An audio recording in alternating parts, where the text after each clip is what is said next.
আজকে একটি নতুন রেসিপি নিয়ে চলে আসলাম। রেসিপিটা আমাদের সকলেরই পছন্দ এবং পরিচিত, কিন্তু আমাদের রান্নাটা ভিন্ন।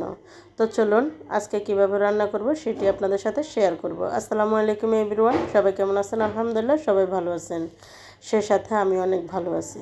এখানে দেখা যাচ্ছে যে এগুলো হচ্ছে ভেন্ডি। আমি এখন এক হাতে ক্যামেরা দিয়ে ভিডিও করতেছি আর এক হাতে ভেন্ডিগুলো কুটে নিয়েছি। তো সাথে মশলার জন্য আমি পেঁয়াজ রসুনগুলো পরিষ্কার করে নিয়েছি। এখানে আমি ভেন্ডিগুলো পরিষ্কার করে করতে চলে আসলাম।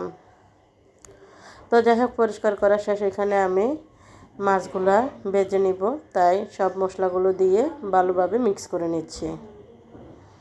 তো দেখাই যাচ্ছে আমি মশলাগুলো দিয়ে ভালোভাবে মিক্স করে রেখেছি, এখন ভাজি করব।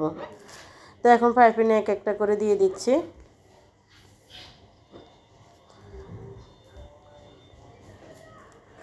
তো সব মাছগুলো আমার দেওয়া শেষ, এখন একটু পর আমি উল্টিয়ে দিচ্ছি। তো এগুলা ভাজি করে আজকে রান্না করব ভেন্ডি দিয়ে। আমার পেনে ডিস্ট্রিক্টের বাসায় এগুলা কি ভেন্ডি বলে, আসলে কিন্তু কোন ডিস্ট্রিক্টে কী নামে পরিচিত ভেন্ডিগুলো অবশ্যই বলবেন। আর এখানে আজকে আমি মাছ দিয়ে ভেন্ডি রান্না করব। তো সবাই নাকি এভাবে খেতে চায় না, আসলে কিন্তু আমি আজকে যেভাবে রান্না করব এভাবে অনেক টেস্ট রান্না করলে। তো যাই হোক, আমার মাছগুলো ভাজা শেষ, এখন আমি মাছগুলো উঠিয়ে নিচ্ছি। এখান দিয়ে আমি ভেন্ডিগুলো ভেজে নিচ্ছি। আমি কিন্তু ভেন্ডি সবসময় এইভাবে ভেজে রান্না করি। তো আমার কাছে সবসময় এইভাবে ভালো লাগে। আর ভেন্ডি ভাজা আলু দিয়ে অনেকজনের ভাজি করে, আমার কাছে ওইভাবে খেতে ভালো লাগে না, কিন্তু মাছ দিয়ে রান্না করলে আমার কাছে ভীষণ ভালো লাগে। তো দেখেন আমার সম্পূর্ণ ভেন্ডিগুলো ভাজা শেষ। এখানে আমি চুলায় প্যান বসিয়ে দিয়ে পরিমাণ মতো তেল দিয়ে দিচ্ছি। তো এখন রসুন কুচিগুলো আমি পেঁয়াজ রসুন কুচিগুলো ঢেলে দিচ্ছি। তো এগুলো ভালোভাবে আমি ভেজে নিচ্ছি। তো আমি একটু একটু করে ভেজে নিচ্ছি আর আপনাদের সাথে শেয়ার করতেছি, যেহেতু আজকের রান্নাটা একদমই ভিন্ন স্বাদে। আমি সবসময় যেন এভাবে রান্না করি সেটা আপনাদের সাথে একটু শেয়ার করতেছি। তো পরিমাণ মতো আমি লবণটা দিয়ে দিয়েছি। এখন একটু পানি দিয়ে পরিমাণ মতো সব মশলাগুলো দিয়ে দিচ্ছি এক একটা করে।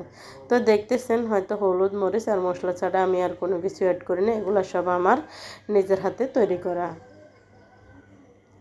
সব কিছু দিয়ে আমি আগে তৈরি করে নিয়েছি। তো অবশেষে আমার মশলা কষানো শেষ হয়ে গিয়েছে। এখন ভেন্ডিগুলো ঢেলে দিয়েছি, সাথে একটা বেগুন ছিল তাই আমি বেগুনটাও দিয়ে দিয়েছি।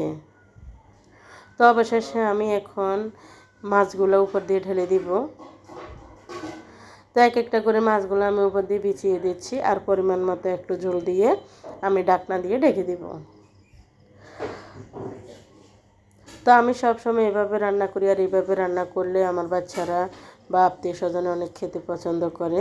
আর যাই হোক, দেখুন আমার রান্নাবান্না প্রায় শেষ। এখন ভেন্ডিগুলো একদম গোটা গোটা রয়ে গেছে। তো উপর দিয়ে আমি এখন টমেটো ছিটিয়ে দিচ্ছি। তো বন্ধুরা, আজকের ভিডিওটি আপনাদের কাছে কেমন লেগেছে অবশ্যই বলবেন। যদি ভিডিওর মাঝে যদি কোনো ভুল ত্রুটি হয় অবশ্যই আপনারা ক্ষমা দৃষ্টিতে দেখবেন। আর সবাই যদি আমার ভিডিওটি দেখেন একটি লাইক দিয়ে একটি কমেন্ট করে যাবেন। তো সবাই ভালো থাকবেন, সুস্থ থাকবেন। আবারও দেখা হবে নেক্সট ভিডিওতে। আসসালামু আলাইকুম, আল্লাহ হাফেজ।